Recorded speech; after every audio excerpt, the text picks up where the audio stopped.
Salam. Selamat pagi Bapak Ibu Saudara yang kasih Tuhan. Selamat datang beribadah di tempat yang saudara dan sangat dinantikan. Dan kami percaya dengan kerinduan yang sama, saudara dan saya ingin mencari kebenaran Tuhan dan ingin menyenangkan hati Tuhan, dan tentunya ingin menyukakan hati Tuhan dan menyembah Tuhan. Sebab orang-orang yang rindu menyembah Tuhan, yang Tuhan akan kenankan. Amin saudara. Saya percaya saudara saya mungkin juga selalu yang ada di rumah yang mengikuti online. Saya percaya kita semua adalah diberikan satu rancangan yang luar biasa oleh Tuhan. Hidup yang berkemenangan. Dan hidup apapun yang kita hadapi saat ini, kalau kita hanya mengandalkan Tuhan, itu akan tenang. Mari kita akan pujian. Kita akan satu pujian, tenang. Sebab ketika kita berada di dekat Tuhan, ketenangan senantiasa kita dapatkan. Biar kita akan menyeluruhkan hati kita kepada Tuhan, ungkapan syukur kita kepada Tuhan, yang mana sepekan Tuhan sudah pimpin saudara saya, lewat pergumulan hidup saudara, lewat rumah tangga dan pekerjaan usaha saudara tentunya. Dan saat ini kita mau bersyukur kepada Tuhan. Amin. Mari kita katakan pujian, Bapa Kau mendengar.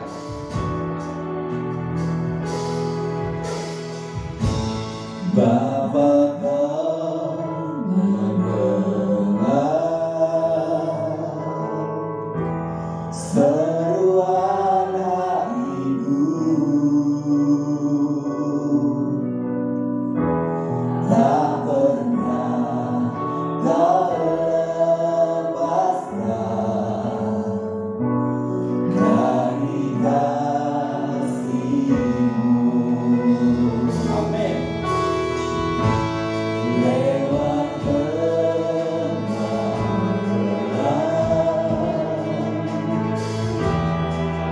temani aku. Biarlah Tuhan bekerja kasih saudara saya. Amin. Bekerja selalu untuk kebaikanku.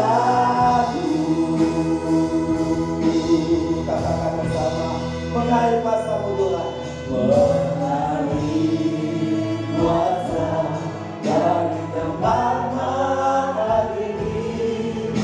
Bapa Putra Mulia, Kau hadir di sini, memulihkan hati, menyembuhkan yang terluka, bukan tenang bersama-Mu. Katakan mengalir, mengalir kuasa. Rasakan ada kuasa Yesus yang di pagi hari ini. Kita akan tenang ketika kita berada di tengah-tengah. Memulihkan hati, menyembuhkan yang terluka, bukan tenang bersama-Mu.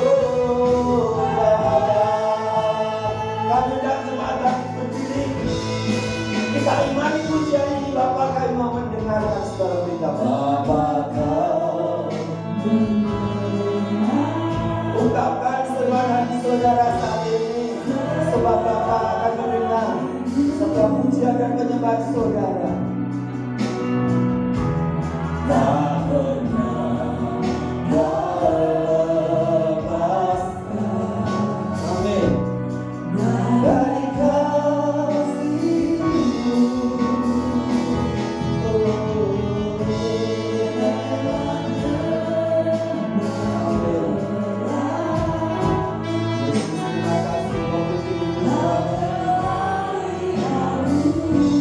Biarkan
Roh-Mu akan mengalir dalam kehidupan kami dengan pagi hari ini.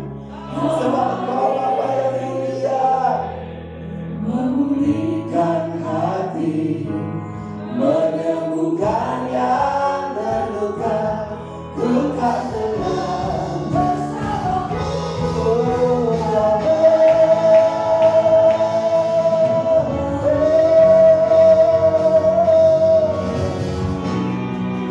Kuasa dari tempat hati, Bapa kekal mulia, Bapa di sini, memulihkan hati, menyembuhkan yang terluka, ku tak tenang bersamamu. Bapa, katakan mengalir kuasa dari tempat hati, Bapa kekal mulia, Kau hadir di sini, memulihkan hati, menyembuhkan yang terluka, ku tak tenang bersamamu. Bapa, ku tak tenang bersamamu. Bapa, ku tak tenang bersamamu. Bapa,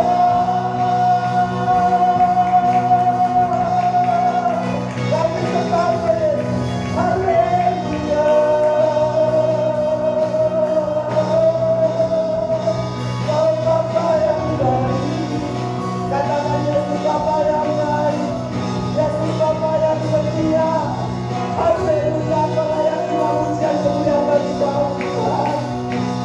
Engkau Raja di atas segala raja. Kami imani pujian itu. Kami imani pujian ini Bapa.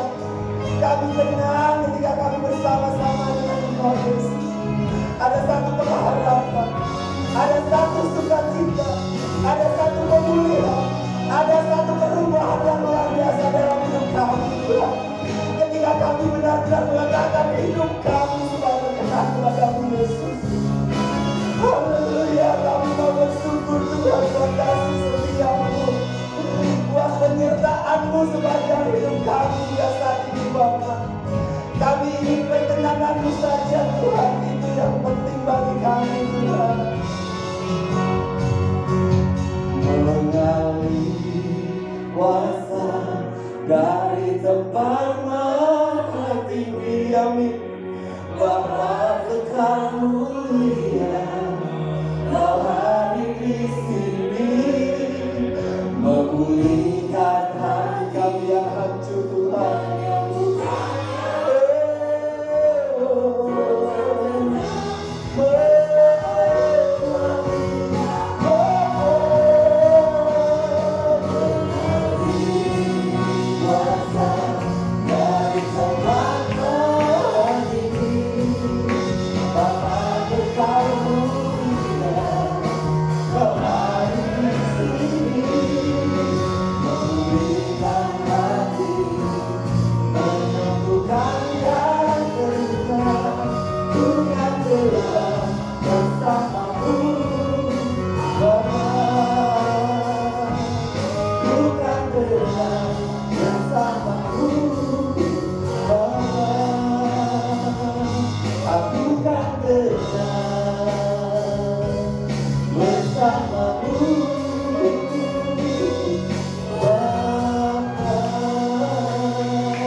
Pertolongan kita di dalam ibadah pagi hari ini datang dari pihak Tuhan Allah yang menciptakan langit bumi dengan segala isinya. Tuhan yang setia, yang tidak pernah lupa dengan perjanjiannya. Kiranya turun atas kita berkat rahmat anugerah yang berlimpah dari Bapa di surga, di dalam kasih sayang dari Tuhan kita Yesus Kristus. Kami mengucap syukur untuk sepanjang minggu yang sudah kami lewati ya Tuhan. Berkat-berkat-Mu, perlindungan-Mu, penyertaan-Mu, pertolongan-Mu begitu indah, boleh limpah dan kami rasakan ya Tuhan. Dan pagi hari ini saatnya kami menaikkan ucapan syukur kami atas segala perbuatan-perbuatan Tuhan yang Tuhan sudah menyatakan kepada kami.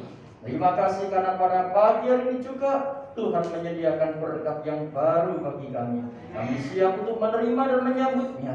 Kami juga siap Tuhan meninggikan Engkau dengan segenap hati kami lewat pujian yang kami naikkan. Dan kami juga membuka hati kami untuk kebenaran firman ditaburkan bagi setiap kami. Doa-doa yang kami naikkan, kami percaya Engkau Allah yang menjawab setiap doa-doa daripada umat-Mu ya Tuhan. Terima kasih Tuhan. Ibadah ini kami menyerahkan dari awal, pertengahan sampai pada akhirnya dalam nama Tuhan Yesus Kristus. Amin. Silakan duduk Bapak yang dikasih Tuhan. Saya mau berapa sekali lagi. Salam. Yes, saudara, saya percaya kita ada hingga saat ini itu karena kemurahan Tuhan. Kita bangun tidur tadi pagi, kita bisa bernapas kembali, itu suatu anugerah yang luar biasa Tuhan bagi saya. Ketika kita mau memuji Tuhan, menyembah Tuhan, kalau kita sudah melekat pada Tuhan, itu bawaannya ingin menangis saudara. Karena apa? Apa yang kita perbuat itu belum tentu berkenan pada Tuhan. Tetapi pagi hari ini oleh karena Tuhan berikan satu ketenangan bagi saudara saya, dan kita selalu bersyukur pada Dia, kita boleh bersuka cita. Amin. Baik, kita akan bersuka cita bersama, tapi sebelumnya katakan hormat kepada kanan kiri, salam kasih gitu ya. Salam kasih, yes ya. Yes, sepekan saudara dan saya diberkati Tuhan lewat pekerjaan usaha masing-masing. Amin. Dan layaklah kita pagi hari ini bersyukur senantiasa. Kunaikan syukurku padamu Bapa. Yuk boleh bangkit berdiri bersama-sama bersuka cita kepada Tuhan. Kita tinggalkan semua beban, problem, masalah yang kita hadapi sama-sama. Tetapi kita melekat kepada Tuhan, syukur kita naikkan, kebahagiaan kita dapatkan. Kasih yang begitu besar, katakan lebih kuat dari dosa. Kasih yang menemukan saudara, kasih amin. Selamat kabar imanku, tunaikan syukurku, ku tak akan berhenti memuji, meninggikan nama-Mu selalu, menari, memuliakan-Mu, dibebaskan, dibangkitkan, hidup yang amin. Saudara, ketika kita ada sukacita, layakkah kita cuma saya nggak tahu itu ya, karena di hadapan Tuhan kita semua bersuka-cita. Amin. Nanti ketika kita akan berhenti memuji gitu ya, menari-nari di hadapan Tuhan. Amin. Ya, kasih yang begitu besar dari Allah melindungi saudara saya. Amin. Kita akan bersuka-cita bersama-sama di hadapan Tuhan. Ucapan syukur kita kepada Yesus. Haleluya. Amin. Ya, bersama-sama. Amin.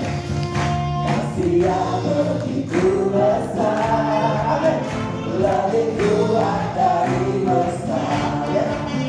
Kasih yang menemukan saudara saya, selamat kabar pulihkanku. Kau menaikan bersama-sama, nari jalan, ku tak akan berhenti memuji, meninggikan nama-Mu selalu, menari, memuliakan, amin. Dibebaskan, dibangkitkan, hidup yang baru. Takkan berhenti memuji, meninggikan nama-Mu selalu. Amin. Amin.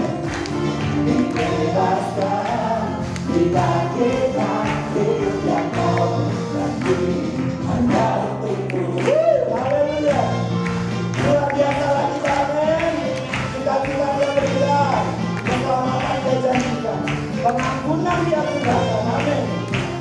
Oleh sebab itu pagi hari ini kita berikan syukur kepada Yesus Tuhan. Kunaikan syukurku, amin. Kunaikan syukurku, ku tak akan berhenti memuji, meninggikan nama-Mu selalu, menari, memuliakan-Mu, amin. Dibebaskan, dibangkitkan, hidup yang baru.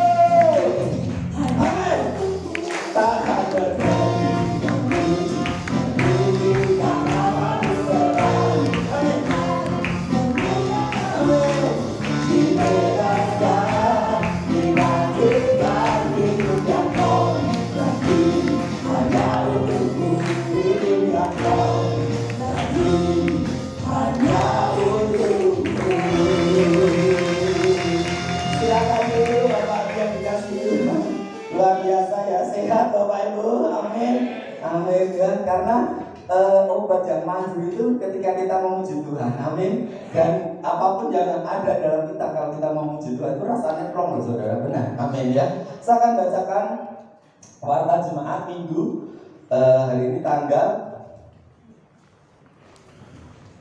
13 Mei. Tanggal berapa? Oh, tanggal 9 Mei ya, sini nggak ada tanggal. Selamat datang. Kami menyambut kehadiran Bapak Ibu Saudara semua yang apabila ada yang hadir baru pertama kali dalam ibadah ini, kiranya dapat bertumbuh bersama kami dan tetap sejahtera berkat. Ada? Ada ya? Mungkin masih berlibur ya. Petugas ibadah kenaikan tanggal berapa Pak dikasih? 13 ya, tanggal 13 Mei.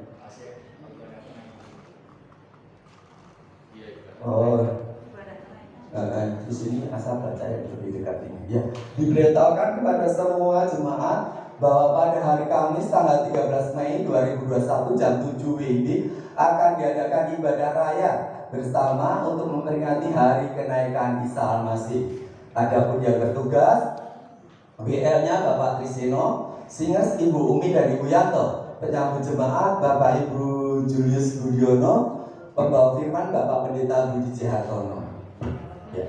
Warta jemaat minggu tanggal 9 Mei ya. Petugas ibadah minggu depan pagi tanggal 16 Mei 2001, pemimpin pujian Ibu Linda, singers Ibu Yanto dan Ayuna, LCD Sivel, penyambut jemaat Bapak Yanto dan Bapak Julius, pembawa firman Pendeta Ibu Tasina. Tema berserah bukan menyerah.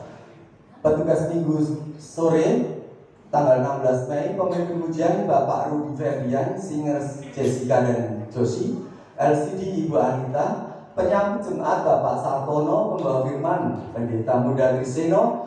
Tema berserah bukan menyerah. Happy birthday. Segenap majelis dan jemaat mengucapkan selamat ulang tahun kepada yang pertama Bapak Andi Gunawan. Ini distrik besarnya bulan ya Pak Andi.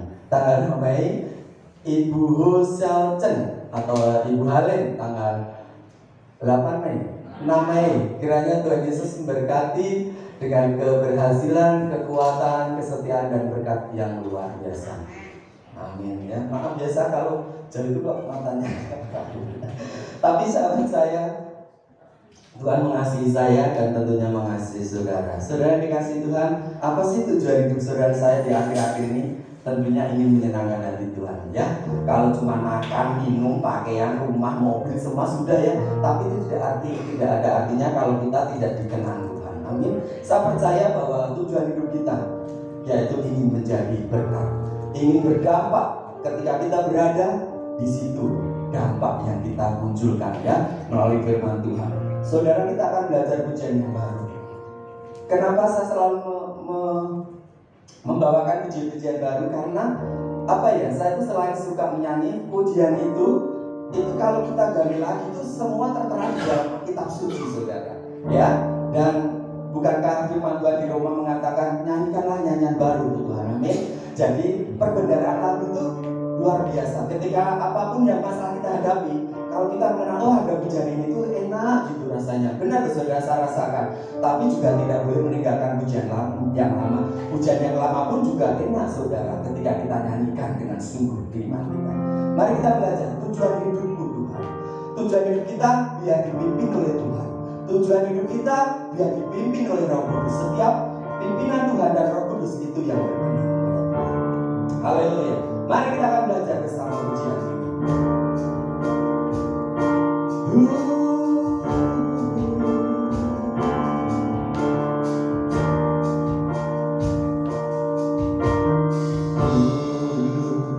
Hidupku tak berarti, ku andalkan kekuatanku,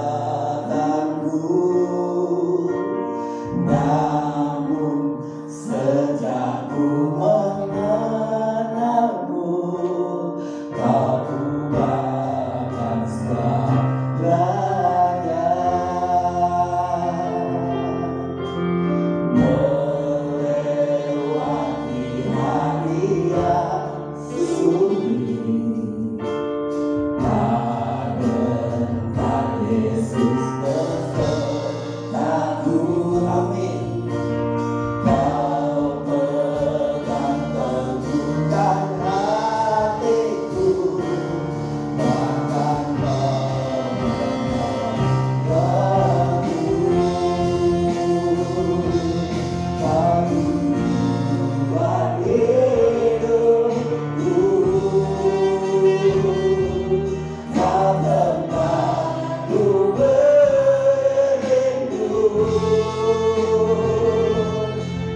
Kulihat awan kemuliaan-Mu di saat menyerupkan.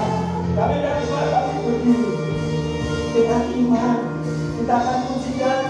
Dulu hidupku tak berarti Tuhan. Seringkali kami mengandalkan kekuatan kami. Seringkali kami utamakan keegoisan kami.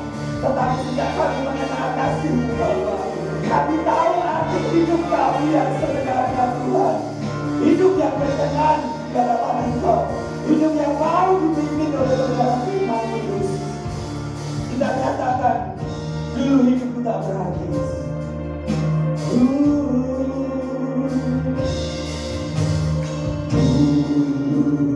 Hidupku tak berarti.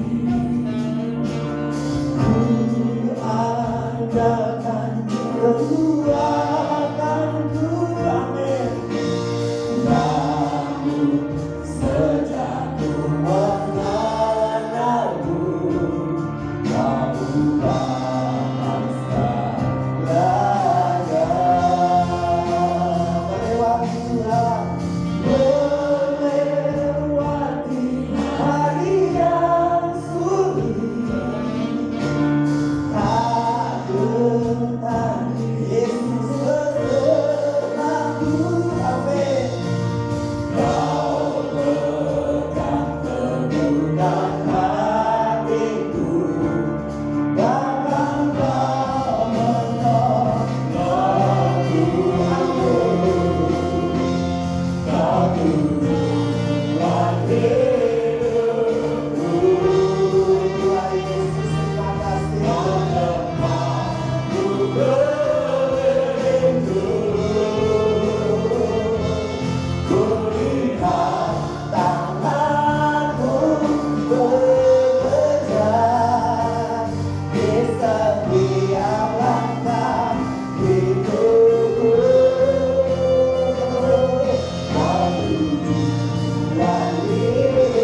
Tuhan hidupku. Beri kemuliaan buat Tuhan. Haleluya, kami serahkan kepada Tuhan. Hati kami melimpah dengan syukur. Engkau hadir di tengah perhimpunan umat-Mu. Amin. Waktunya Engkau memberkati kami oleh kebenaran firman. Roh Kudus bekerja di antara kami. Saat kami menerima kebenaran firman-Mu dan menjadi pelaku-pelakunya, maka hidup kami diberkati, berkemenangan di dalam Engkau untuk menjadi kesaksian bagi kemuliaan nama-Mu. Berfirmanlah Bapa, urapi hamba-Mu menjadi saluran berkat dan terang. Dan kami siap mendengarnya dalam nama Tuhan Yesus Kristus. Yang siap katakan amin. Silakan duduk Bapak Ibu Saudara sekalian. Shalom. Kita masuk tema minggu ini, berhidup menurut pimpinannya. Mari kita buka Daniel pasal 3. Di sana dikatakan ayat 1 sampai dengan yang ke-30. Tapi kita mau baca ayat 1 sampai 20 saja secara bergantian.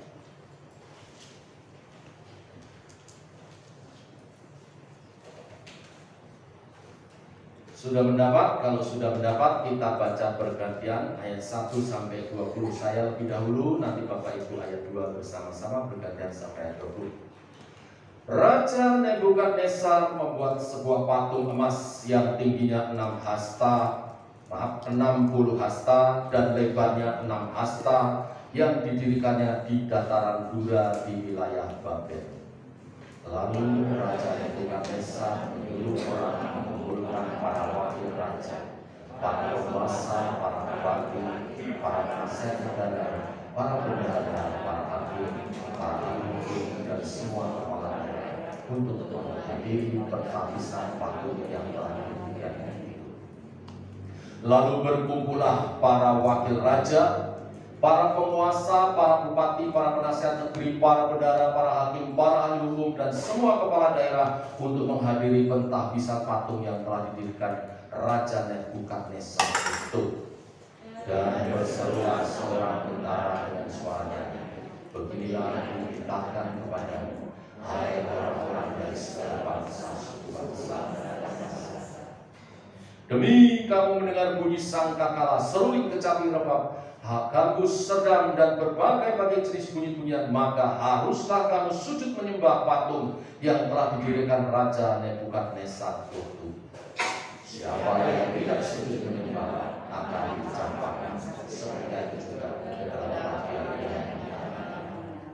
Sebab itu demi segala bangsa mendengar bunyi sangkakala, seruling, kecapi, rebab, gambus, dan berbagai jenis bunyi-bunyian, maka sujudlah orang-orang dari segala bangsa, suku, bangsa, dan bahasa, dan menyembah patung emas yang didirikan Raja Nebukadnezar itu. Pada waktu itu juga tampillah beberapa orang Kasdim menuduh orang Yahudi. Berkatalah mereka kepada Raja Nebukadnezar, ya Raja, kekalah hidup Tuanku. Tujuan bahwa setiap orang yang mendengar bunyi sangkakala, seruling, kecapi, rebab, gambus, sedang, dan berbagai jenis bunyi harus sujud menyembah patung emas itu. Dan bahwa siapa yang tidak sujud menyembah akan dicampakkan ke dalam perapian yang menyala-nyala. Ada beberapa orang Yahudi yang kepada mereka telah Tuanku berikan perintah wilayah Babel, yaitu Sadrak, Mesak, dan Abednego. Orang-orang ini tidak memindahkan titah Tuanku. Ya Raja, mereka tidak memuja dewa Tuanku dan tidak menyembah patung emas yang telah Tuanku dirikan. Sesudah itu Nebukadnezar memerintahkan dalam marahnya dan geramnya untuk membawa Sadrak, Mesak, dan Abednego menghadap. Setelah orang-orang itu dibawa menghadap raja, berkatalah Nebukadnezar kepada mereka, apakah benar, hai Sadrak, Mesak, dan Abednego, bahwa kamu tidak memuja dewa dan tidak menyembah patung emas yang kudirikan itu? Sekarang jika kamu bersedia, demi kamu mendengar bunyi sangkakala, seruling, kecapi, rebab gabus sedang dan berbagai-bagai jenis bunyi-bunyian. Sujudlah menyembah patung yang kubuat itu. Tetapi jika kamu tidak menyembah, kamu akan dicampakkan seketika itu juga ke dalam perapian yang menyala-nyala. Dan dewa manakah yang dapat melepaskan kamu dari dalam tanganku? Lalu Sadrak, Mesak, dan Abednego menjawab, Raja Nebukadnezar, tidak ada gunanya kami memberi jawab kepada Tuhanku dalam hal ini.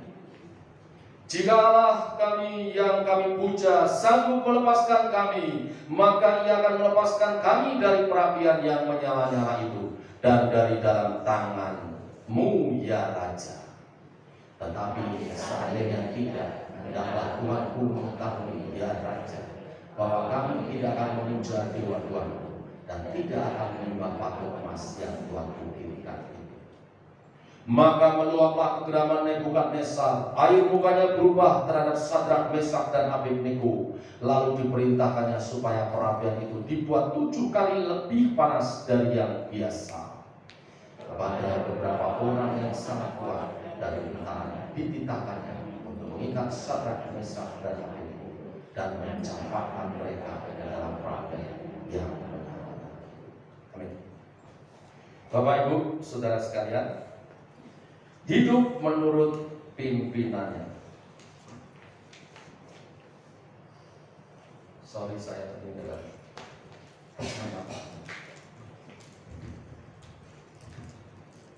Seringkali kita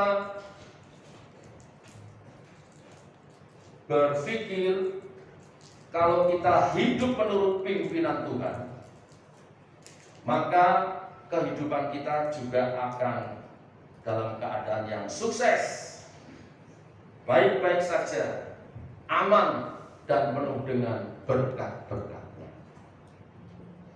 Saya juga setuju dengan ini. Setidaknya ending hidup orang percaya, ya, karena di dalam firman Tuhan juga saya banyak baca, lihat bahwa hidup orang percaya itu happy ending.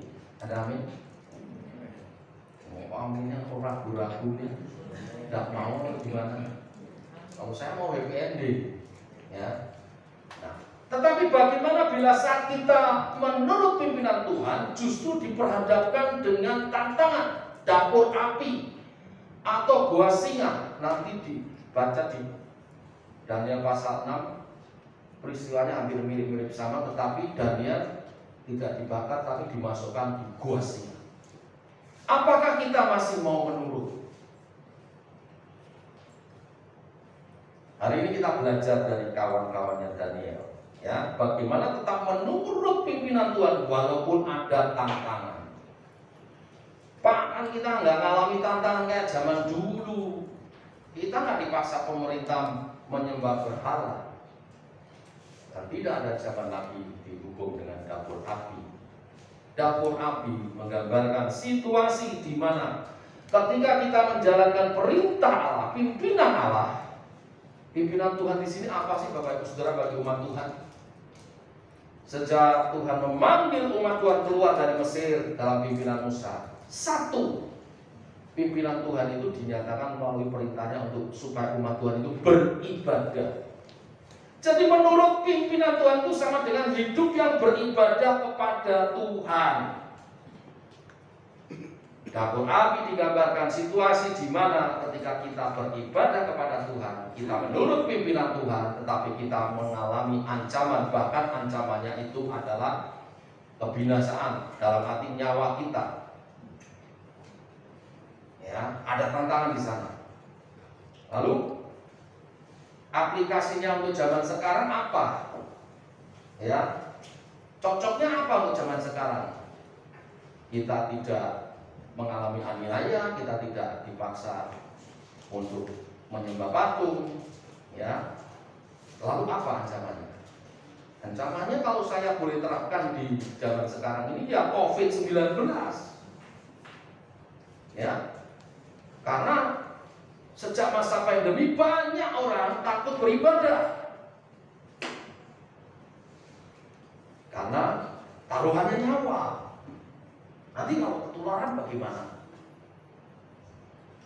Tapi pemerintah bijaksana menerapkan protokol kesehatan. di sini iman diuji. Apakah saudara tetap akan menurut pimpinan Tuhan dengan menjalankan protokol pemerintah dengan tetap beribadah, atau mulai bagaimana? Nah, bagaimana kita tetap menurut pimpinan Tuhan walaupun ada tantangan, ya, ada rintangan. Yang pertama, Bapak Ibu Saudara sekalian, kita mesti hidup tidak serupa dengan dunia ini. Kalau kita ngikutin dunia ini, maka kalau kita mengikuti hidup kita dengan cara dunia ini, maka saya pastikan kita pasti ya tidak akan bertahan iman percaya kita. Daniel dan kawan-kawan tidak menjadi kafir walaupun tinggal di antara bangsa kafir penyembah berhala. Saya kasih latar belakang sedikit Bapak Ibu Saudara. Peristiwa ini terjadi kurang lebih 600-an tahun sebelum Masehi, jauh sebelum Yesus hadir di dunia ini. Saat itu Israel dijajah oleh Israel terpecah jadi dua. Israel 10 suku yang ibu kotanya Samaria, dan kemudian ada Israel 2 suku yang ibu kotanya Yerusalem yang disebut kerajaan Yehuda. Kerajaan Israel yang 10 suku itu dijajah oleh Asyur, tetapi Yehuda dijajah oleh Babel. Zaman itu Babilonia. Nah, ini adalah pemuda-pemuda Yehuda dibuang ke Babilonia. Babilonia sekarang itu Irak. Kalau Asyur tadi itu Iran kalau zaman sekarang. Nah, zaman itu Islam belum masuk. Itu masih Babilonia itu masih penyembahan berhala yang luar biasa.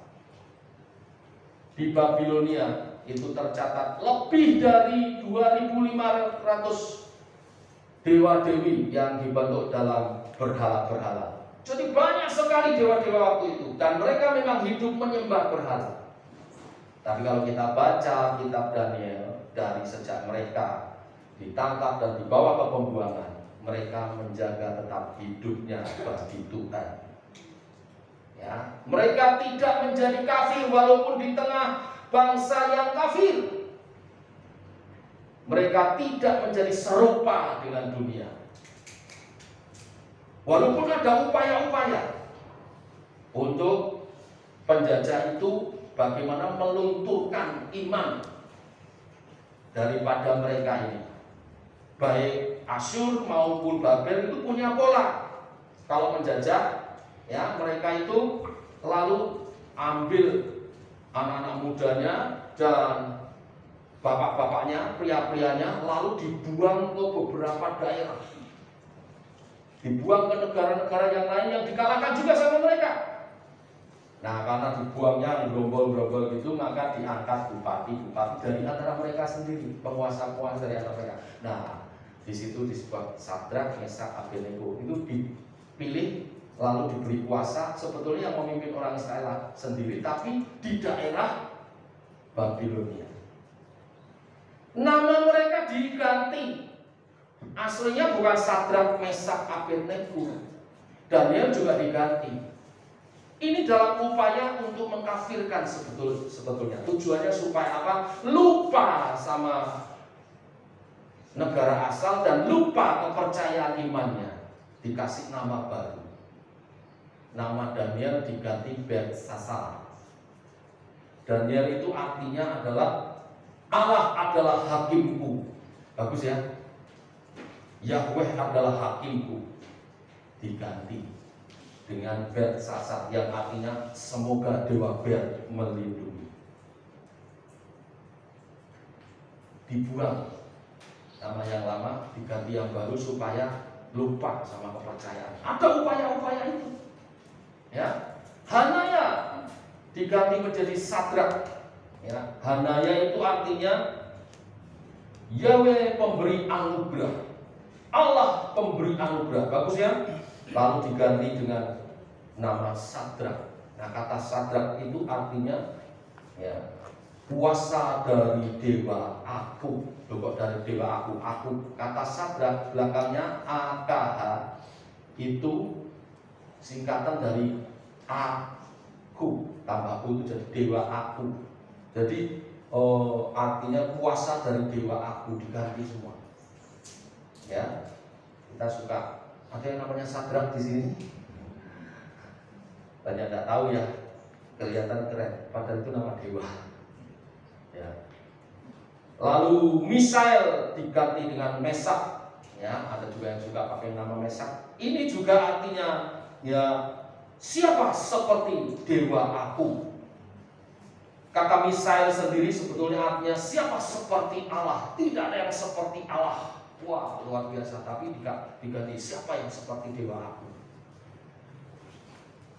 Dikafirkan. Lalu yang terakhir Asaria menjadi Abednego. Asaria artinya Allah penolongku, diganti ya dengan pelayan dewa Nebo.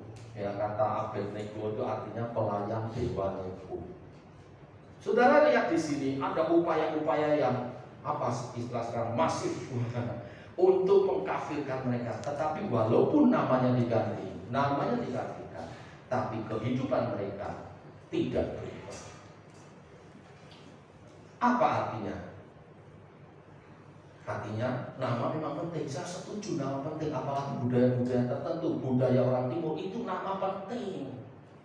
Ya kan? Waktu saya dilahirkan yang kasih nama saya itu nenek saya. Ya, nenek saya itu memberi nama Nugroho Muhammad Wahyudi. Kata nenek saya, kok diberi Nugroho Muhammad Wahyudi? Nenek saya bilang, anak ini akan menjadi pemimpin umatnya Muhammad. Mendapat wahyu dari Allah. Ramalannya ada benarnya sedikit, cuman bukan umatnya Muhammad, umatnya Isa Al-Masih. Maka saya dikasih nama baru sama Tuhan, Didik Wahyudi, dididik dengan wahyu ilahi. Ada harapan-harapan kalau orang tua itu memberi nama sama anaknya. Nama penting, tapi lebih penting dalam Tuhan adalah kehidupan iman kita. Mau namamu Matius, Markus, Lukas, Yohanes, tapi kalau hidupmu kafir, ya kafir. Mau namamu Abdullah, mau namamu apa, tapi kalau engkau hidup percaya Tuhan dan engkau hidup menyatakan imanmu, Tuhan lebih suka. Jadi waktu baptis kemarin dikasih nama baptis ya bagus, tapi hendaklah berpadannya dengan nama itu. Saudara hidup dengan iman percayamu, ya. Jangan serupa dengan dunia ini. Kehidupan kita ini penting. Jangan serupa dengan dunia ini. Roma 12 ayat 2 mengatakan, ya, coba kita lihat Roma 12 ayat 2, ayat yang populer. Janganlah kamu menjadi serupa dengan dunia ini, tetapi berubahlah oleh pembaharuan budimu, sehingga kamu dapat membedakan manakah kehendak Allah, apa yang baik, yang berkenan kepada Allah, yang sempurna. Jadi orang percaya hidupnya harus baik, berkenan kepada Allah, dan menuju kesempurnaan. Amin. Hidup kita harus berbeda dengan dunia ini. Jangan jadi orang Kristen bunglon, tapi jadilah orang Kristen seperti ikan di laut. Pernah ya dengar istilahnya ilustrasi ini? Bunglon itu ketemu kumpul pendeta jadi pendeta, kumpul majelis jadi majelis baik. Tapi kumpul pemabuk ya mabuk, kumpul penjudi ya judi. No, kita tidak boleh begitu. Kita mesti berbeda dengan dunia ini. Seperti ikan. Saudara, ikan di laut itu kalau saudara mancing dapat, saudara potong, saudara makan, itu tawar. Padahal dari lahir brojol sampai kena pancing saudara, dia hidup dalam lingkungan air asin. Tetapi ikan tidak pernah jadi asin. Ya. Saya pernah diajak mancing bareng-bareng dosen-dosen Korea dia lalu dapat ikan yang bagus, dia bilang ini ikan bagus, ini bisa dibuat sashimi, langsung dipotong sama dia, ya, cuci sama aqua, terakhir dicelupin Sprite, potong-potong Sprite, lalu ditoel sambil Korea langsung berebut mereka makan. Ya, kenapa dicuci sama Sprite? Tawar, kalau tidak pakai Sprite tawar katanya gitu. Nah, memang tawar. Ikan tidak terpengaruh lingkungan. Orang percaya walaupun kita hidup di dunia yang rusak, kita tidak boleh ikut rusak. Ini yang pertama, bagaimana kita berjalan dalam pimpinan Allah. Walaupun ada tantangan, kita akan tetap bisa berjalan dalam pimpinan Allah. Yang kedua, kita mesti setia walaupun nyawa taruhannya. Ya. Gereja Tuhan harus mulai khotbahkan, menyampaikan firman Tuhan bahwa ikut Tuhan itu juga ada tantangan. Ya, ayat 4 sampai 6 saya kutip lagi, saudara, dikatakan begini. Dan berserulah seorang bentara dengan suara nyaring, beginilah kita dititahkan kepadamu, hai orang-orang dari segala bangsa, suku bangsa dan bahasa, demi kamu mendengar bunyi sangkakala, sorin, kecapi, rehab, rebab, gambus, sedam, dan berbagai-bagai jenis bunyi-bunyian, maka haruslah kamu sujud menyembah patung yang telah didirikan Raja Nebukadnezar itu. Siapa yang tidak sujud menyembah akan dicampakkan seketika itu juga ke dalam perapian yang menyala-nyala. Ada ancaman nyawa. Tetapi kita melihat teman-teman Daniel tidak mau menyembah patung itu. Itu artinya mereka diperhadapkan untuk dibuang ke dalam api. Ya, kita membaca keseluruhannya, kita tahu akhirnya memang tidak terbakar. Tetapi waktu itu mereka belum tahu, Bapak Ibu Saudara sekalian. Ya, dan di ayat 20 itu apinya ditambah lagi. Ada yang menafsirkan ini bahan bakarnya ditambah kayu, mungkin kayunya ditambah bakar lagi supaya panasnya membara. Di situ digambarkan 7 kali panasnya. Dan mereka tidak tahu itu. Kalau nggak tahu ceritanya ya tenang-tenang aja, namanya nggak tahu. Bagaimana dengan kita?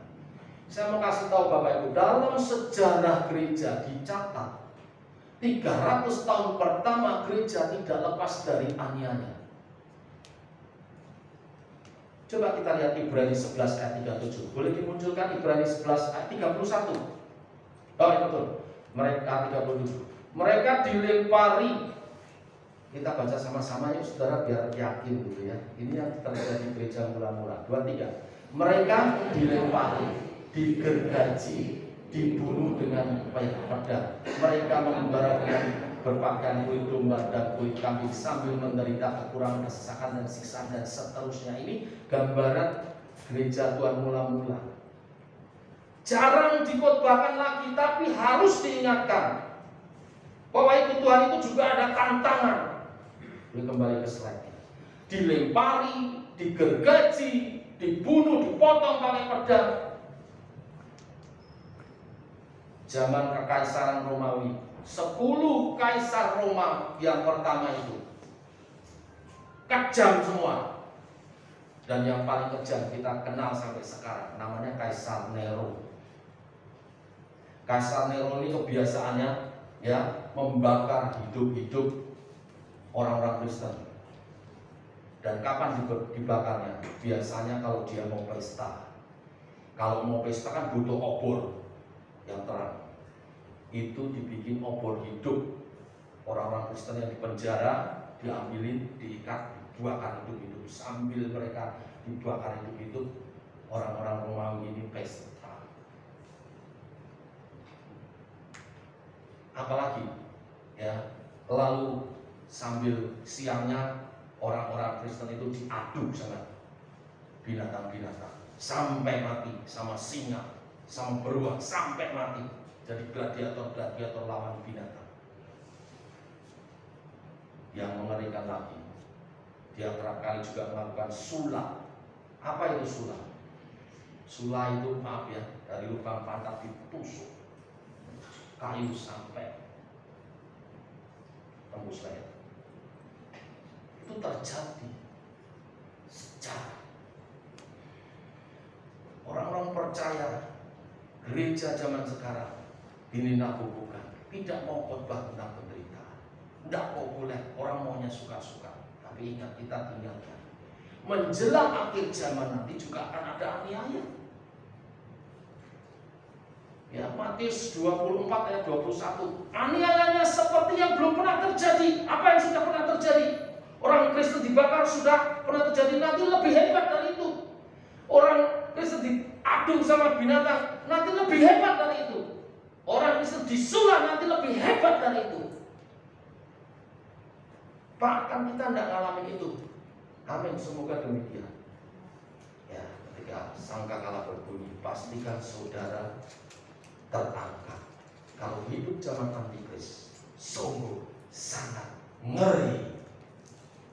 Saya yakin banyak kita akan tinggalkan iman kalau sudah menghadapi demikian. Kenapa? Karena baru COVID saja sudah banyak yang nggak mau ibadah. Saya tidak bertentangan dengan yang ibadah di rumah, tapi hatimu, apakah engkau betul-betul mengutamakan Tuhan atau tidak?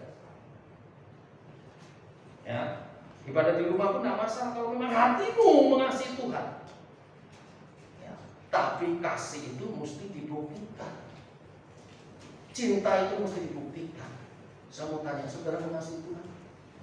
Yang mengasihi Tuhan angkat tangan bareng saya. Karena Petrus sebelum menyangkal juga berkata, aku mengasihi Tuhan. Tapi kasih itu mesti dibuktikan. Saya suka mengikuti Indonesian Idol. Ada song untuk juaranya. Kalimatnya menarik. Jika kau bilang cinta saja sudah cukup, itu salah. Kita banyak ngomong, aku mengasihi engkau Tuhan, aku cinta engkau Tuhan, aku cinta engkau. Tapi buktinya apa?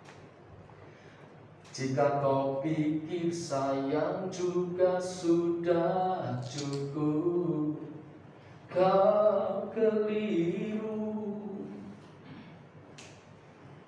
Memuji Tuhan harus mengatakan aku mengasihi engkau Tuhan, bagus. Tapi cinta itu butuh bukti. Lagu itu berkata, yang kubutuhkan waktu dan perhatianmu. Wah, pasangan hidup aja mau bukti waktu dan perhatian kok. Saudara sama Tuhan ada waktu enggak? Ada perhatian enggak? Bagaimana pelayananmu?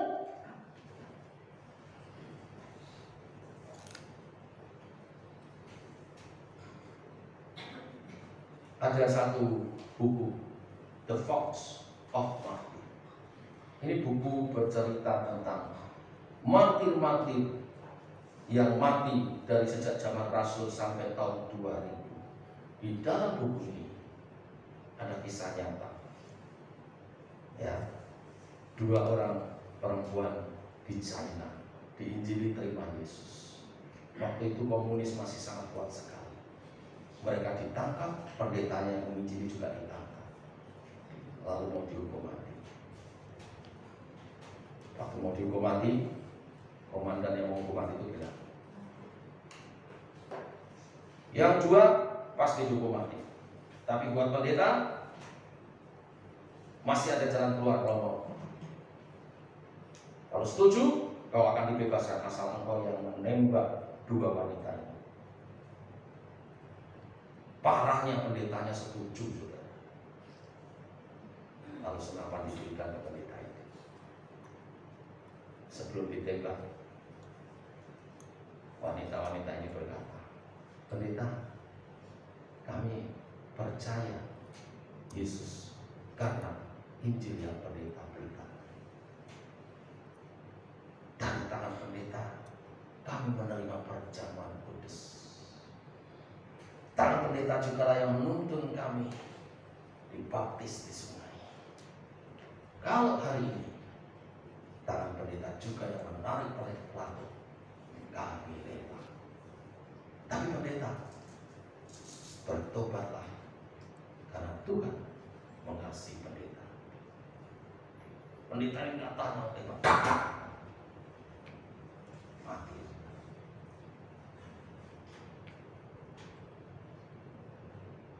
Pendeta gimana?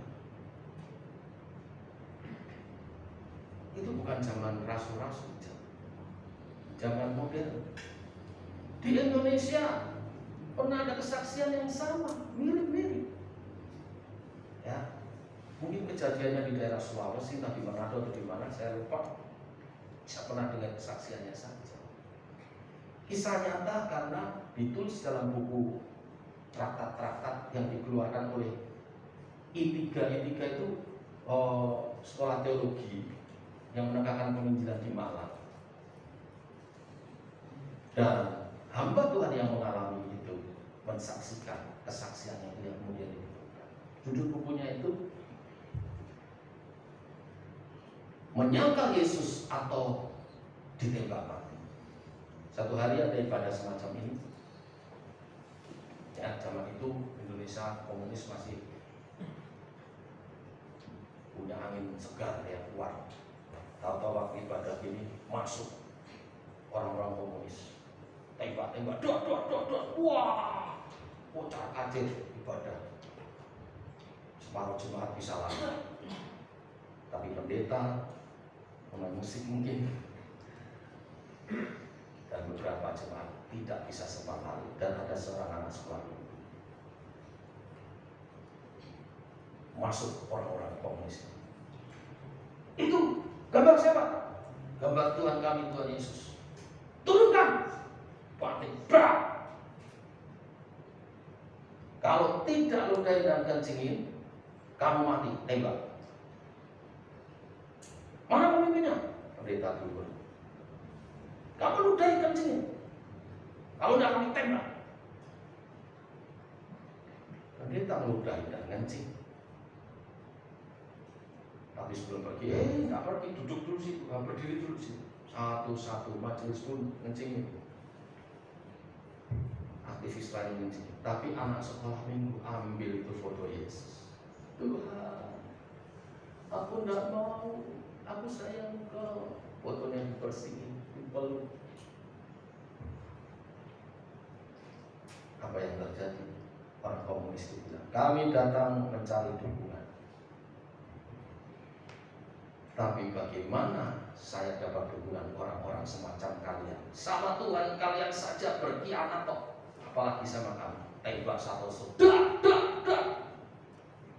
Anak kecil ini justru yang dibebaskan, yang kemudian jadi hamba Tuhan sekolah di I3. Saya dengar ceritanya seperti ini. Saudara, memang kita tidak menghadapi situasi yang semacam itu, tetapi inti daripada kenapa firman ini ada adalah setiap kali imanmu itu diperhadapkan dengan pilihan-pilihan, dan kita mesti memilih untuk setia kepada Tuhan. Jangan sampai menyangkal iman kita. Matius 10 ayat 39, boleh dimunculkan Matius 10 ayat 39. Penutup. Barang siapa mempertahankan nyawanya, ia akan kehilangan nyawa, dan barang siapa kehilangan nyawanya karena aku, ia akan memperolehnya. Ya. Satu ayat lagi yang Yohanes 12 ayat 25.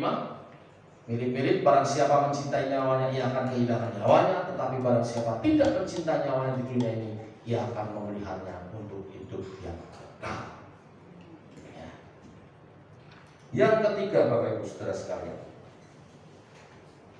bagaimana kita berjalan menurut pimpinan Tuhan walaupun ada tantangan, yaitu dengan kita memiliki iman yang dewasa. Saya baca kembali ayat 17-18. Dikatakan demikian, jika Allah kami yang kami puja sanggup melepaskan kami, maka ia akan melepaskan kami dari perapian yang menyala-nyala itu dan dari dalam tanganmu, ya Raja. Tetapi seandainya tidak, hendaklah Tuanku mengetahui, ya Raja, bahwa kami tidak akan memuja dewa Tuanku dan tidak akan menyembah patung emas yang Tuanku dirikan itu. Ayat 19, maka meluaplah geram Nebukadnezar, air mukanya berubah terhadap Sadrak, Mesak, dan Abednego, lalu diperintahkannya supaya perapian itu dibuat 7 kali lebih panas dari yang biasanya. Kepada beberapa orang yang sangat kuat, ayat 20, dari tentara yang dititahkannya untuk mengikat Sadrak, Mesak, dan Abednego dan mencampakkan mereka ke dalam perapian yang menyala.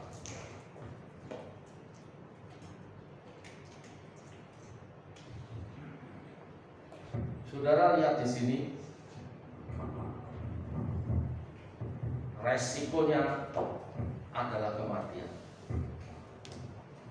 Saya menunjukkan hal ini ketika mereka berani menjawab apa yang disampaikan Nebukadnezar, menunjukkan kedewasaan iman.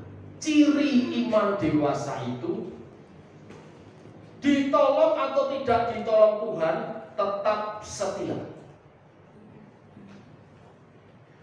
Kalau Tuhan bisa menyelamatkan kami, terpujilah Tuhan. Kalau tidak, kami juga tidak akan menyangka. Ditolong atau tidak ditolong Tuhan, tetap setia. Kita suka nyanyi lagu Yesus, Yesus, dengar doaku, janganlah engkau lalui, berilah berkat-Mu. Kalau Yesusnya dengar, kita puja. Kalau sepertinya nggak dengar, nggak dijawab seperti yang kita mau, kita nggak setia. Kalau Tuhan berkati, kita setia. Kalau Tuhan tidak berkati, masih setia. Iman yang dewasa itu masih tetap setia. Kalau sakit, berdoa disembuhkan, setia. Kalau berdoa tidak disembuh-sembuhkan, sembuhnya nanti kalau udah mati, belum mati itu sembuh loh, saudara. Masih tetap setia. Iman yang dewasa itu ditolong atau tidak ditolong Tuhan, tetap setia. Dan kadang saudara, Tuhan itu seperti tidak menjawab doa kita. Saya katakan seperti tidak menjawab doa. Tuhan selalu menjawab doa. Ya, tunggu, termasuk jawabannya tidak. Karena kalau jawabannya tidak itu berarti saya pernah sampaikan khotbah, Tuhan ada rencana lebih baik dari apa yang kita doakan. Kalau tunggu itu berarti waktunya tidak tepat. Kalau tak kasih sekarang nggak bagus buat kamu. Seringkali kita cuma siap kalau Tuhan jawab ya. Kalau tunggu, aduh, lupa ucapan syukurnya. Kalau Tuhan jawab tidak, kecewa. Kita mesti tetap percaya, walaupun kadang sepertinya Tuhan tidak menjawab doa kita. Amin. Ada seorang pemuda pergi mancing di laut. Saya suka mancing, jadi istilahnya mancing. Di tengah laut, kapalnya kena badai, perahunya kena badai, hancur. Lalu dia terapung-apung. Untung di sekitar situ ada pulau kecil, dia terdampar di pulau itu. Lalu bertahan hidup sedemikian rupa, dia bangun gubuk dari puing-puing perahunya. Dia berdoa, Tuhan tolong supaya ada kapal yang lewat, ada lihat saya dan tolong saya, Tuhan tolong. Berhari-hari, berminggu-minggu, sepertinya Tuhan tidak dengar doanya. Setiap hari dia bikin api supaya apinya tidak mati, dia taruh di dalam gubuknya yang dia kecil, jadi supaya tidak bikin lagi. Satu hari angin kencang robohkan gubuknya sehingga numpuk di api itu kebakar. Wah, dia makin marah. Tuhan, gimana aku doa berminggu-minggu gak dijawab? Sekarang gubuk satu-satunya tempat berlindung kebakar lagi. Kejam engkau Tuhan. Sedang dia kecewa.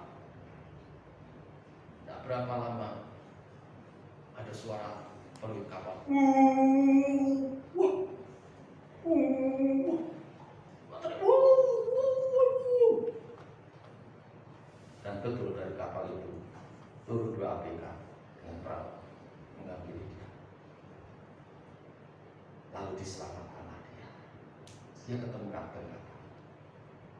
Bagaimana? Kok bisa tahu ada saya di pulau? Loh, kamu kasih tanda dengan asapmu itu. Dia baru sadar. Oh, terima kasih Tuhan. Untung gubukku terbakar. Sepertinya Tuhan kayak tidak menjawab doa kita. Sepertinya. Tapi sebetulnya Tuhan tahu yang terbaik bagi kita. Amin. Kalau kita paham ini, kita beriman dengan dewasa, kita percaya segala sesuatu yang kita alami adalah baik dari Tuhan. Maka Habakuk mengatakan, sekalipun pohon ara tidak berbunga, pohon anggur tidak berbuah, hasil pohon zaitun mengecewakan, sekalipun ladang-ladang tidak menghasilkan bahan makanan, kambing domba terhalau dari kurungan, dan tidak ada lembu sapi dalam kandang, namun aku akan bersorak-sorak di dalam Tuhan, beria-ria di dalam Allah yang menyelamatkan aku. Sekalipun.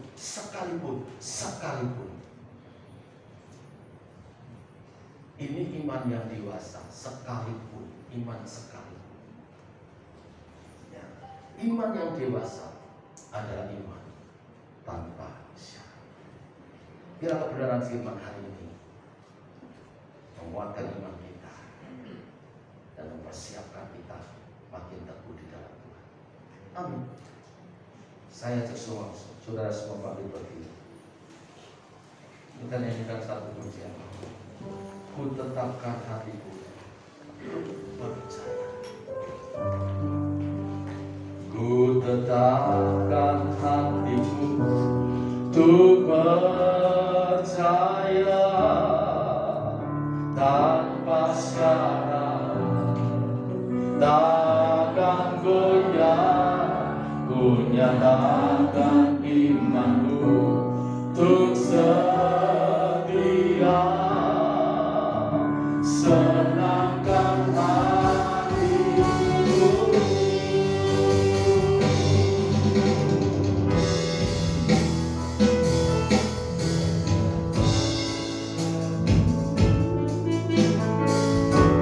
Ku tak menyerah, ku tak menyerah, walau kadang ku tetap percaya, tetap berserah, keyakinan di dalam hati, percaya rencananya terbaik, rencana yang terbaik, semuanya datang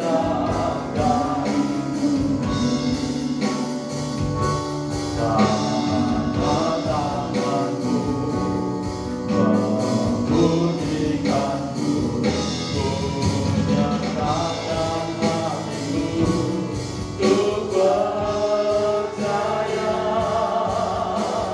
tanpa syarat, takkan goyah, punya akan imanku untuk setia,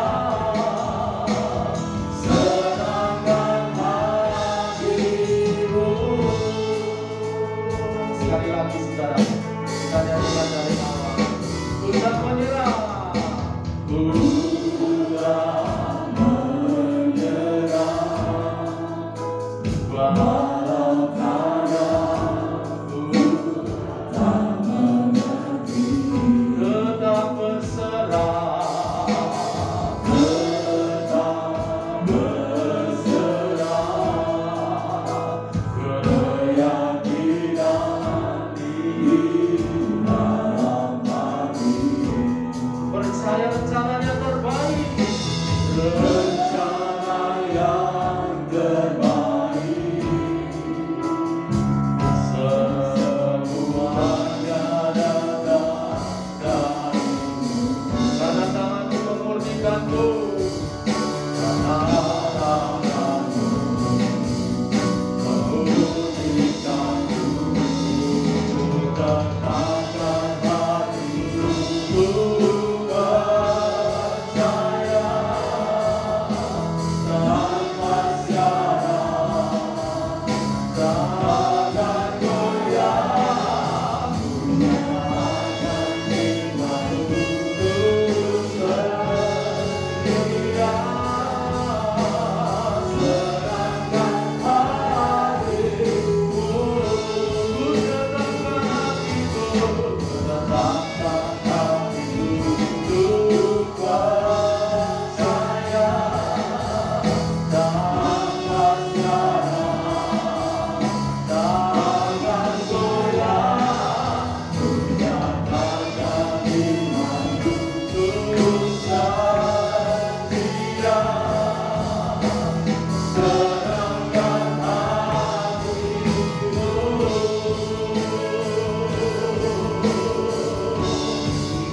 memperbaharui komitmen imanmu di hadapan Tuhan.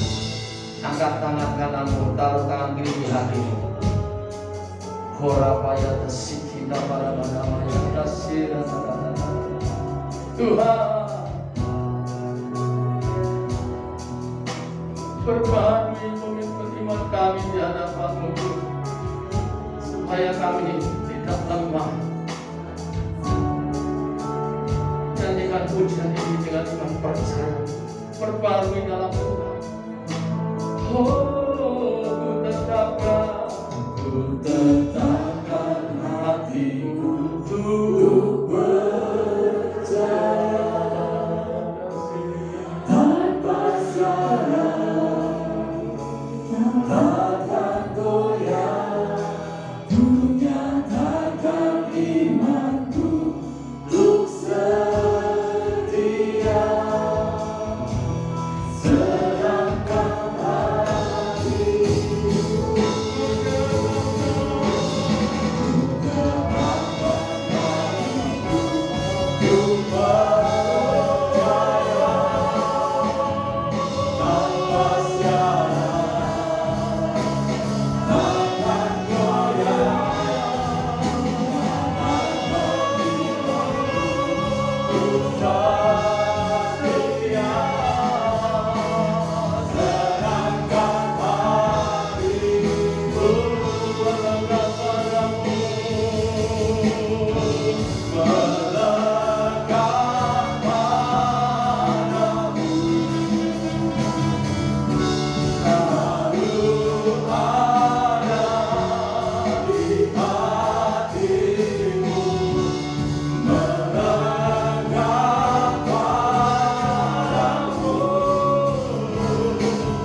teguhkan iman kami Tuhan. Beri kami kasih-Mu, sehingga kami juga belajar mengasihi Tuhan dengan teguh di hadapan Tuhan. Apapun tantangannya, dunia akan makin menderu. Kalau kami lembek-lembek, kami lemah-lemah, kami tidak bisa mengikuti standarnya Tuhan. Kami mesti diteguhkan Tuhan. Ajar kami, bimbing kami, murnikan kami. Kami rela masuk dalam pemurnian Tuhan, untuk memiliki iman yang berkualitas, yang berdedikasi di hadapan yang dewasa Tuhan. Teguhkan, Roh Kudus teguhkan, bimbing kami Tuhan, bimbing kami. Dalam nama Tuhan Yesus kami berdoa, serahkan kepada Tuhan. Ku nyatakan imanku terus tanpa syarat, tanpa goyah, ku nyatakan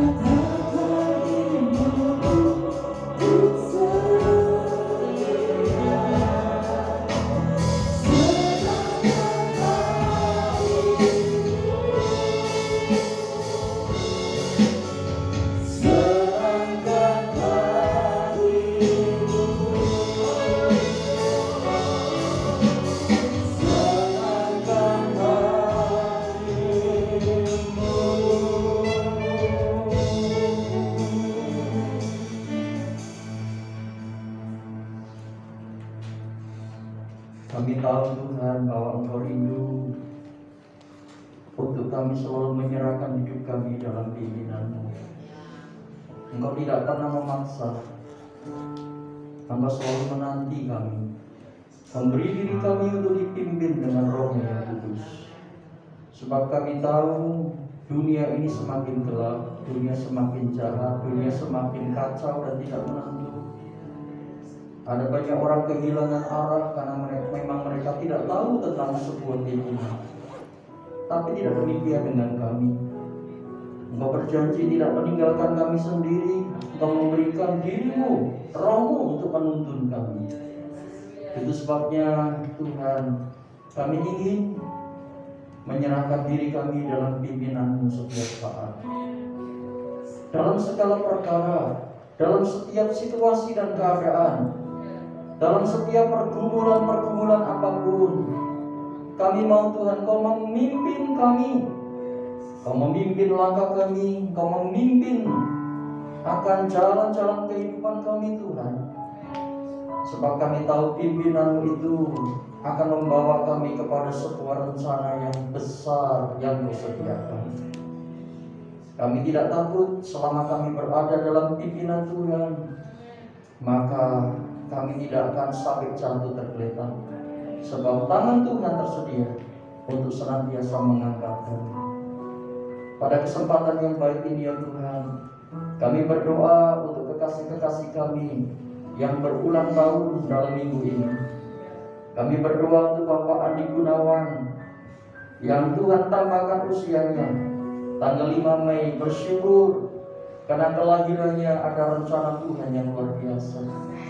Kalau dia boleh bersama-sama dengan kami kembali untuk bertumbuh di dalam iman dan pengharapan kami bersama-sama di tempat ini, Tuhan tambahkan, teguhkan kesetiaannya di dalam mengikuti Tuhan. Dan Tuhan pakai hidupnya untuk memuliakan Tuhan juga. Kami berdoa juga untuk Ibu Halim yang Tuhan juga tambahkan usianya dalam minggu ini. Terima kasih Tuhan, Engkau begitu memperdulikan, memperhatikan dengan teliti. Dan kami percaya setiap langkah-langkahnya Tuhan teguhkan dan Tuhan tetapkan. Dan setiap apa yang diharapkannya, Tuhan sendiri yang terlibat untuk menjadikan sebuah harapan itu menjadi milik yang pasti dalam kehidupannya. Kami berdoa Tuhan, kiranya kedua kekasih kami ini boleh selalu bertumbuh dan terus bertumbuh ke arah yang Kau kehendaki, ke arah yang menyenangkan akan hati Tuhan. Dan kami percaya Kau memelihara kehidupan mereka dengan sempurna. Terima kasih Bapa. Kesempatan yang baik ini juga kami berdoa untuk kekasih kami Ibu Juliani yang saat ini sedang dirawat Tuhan di Rumah Sakit Karya di Semarang Tuhan. Kami berdoa sehati mendukung dia di tengah-tengah proses pengobatan, proses Tuhan pemulihan kesehatannya. Kami satukan hati kami di hadapan Tuhan dalam nama Tuhan Yesus. Engkau sendiri Tuhan yang bekerja dengan kuasa Roh yang kudus. Tuhan kami percaya Engkau mengendaki Tuhan kehidupannya, seluruh hidupnya itu diserahkan kepada Tuhan. Kami yakin Tuhan di tengah-tengah kondisi yang sedang dialami, Engkau mendampingi dia, memberi kekuatan, memberikan Tuhan damai sejahtera, memberikan Tuhan harapan-harapannya semakin teguh dan kokoh, sehingga matanya tetap terarah kepada Tuhan. Terima kasih Tuhan. Kami percaya keadaan akan semakin lebih baik ketika Tuhan bekerja dan ketika Tuhan menyatakan kuasa-Nya. Bapak terima kasih. Kami juga berdoa untuk keluarga kami dalam masa-masa lebaran yang dilarang mudik ini. Mungkin kami tidak bisa berjumpa dengan mereka secara fisik, tapi kami berdoa saat ini Tuhan, bila kiranya pemeliharaan Tuhan bersama dengan seluruh anggota keluarga kami, dimanapun mereka berada, yang khususnya yang ada di luar kota. Tuhan, proteksi-Mu, pemeliharaanmu menyertai mereka, dan kami memberkati mereka dengan berkat damai sejahtera perlindungan yang daripada Tuhan. Kami percaya Tuhan, kami masih bisa bersukacita ketika kami mendengar bahwa mereka semua dalam keadaan baik dan terpelihara di dalam kasih dan kemurahan Tuhan. Terima kasih Bapa. Kami bersyukur buat pagi hari ini. Sementara kalau kami meninggalkan tempat ini, kami percaya penyertaan Tuhan bersama dengan kami. Berkat Tuhan tercurah bagi kami. Kekuatan berlimpah-limpah terus sediakan bagi kami. Pertolongan Tuhan tidak pernah terlambat bagi kami. Terima kasih Bapa. Mari kekasih Tuhan, angkat hatimu di hadapan Tuhan. Dan sekarang pulanglah, bawalah berkat yang daripadanya. Kiranya anugerah yang berlimpah dari Bapa, kasih sayang daripada Tuhan Yesus Kristus dan penyertaannya, serta penghiburan, persekutuan dengan Roh-Nya yang kudus akan menyertai kita pagi ini sampai selama-lamanya, sampai Tuhan Yesus datang kembali yang kedua kalinya. Immanuel.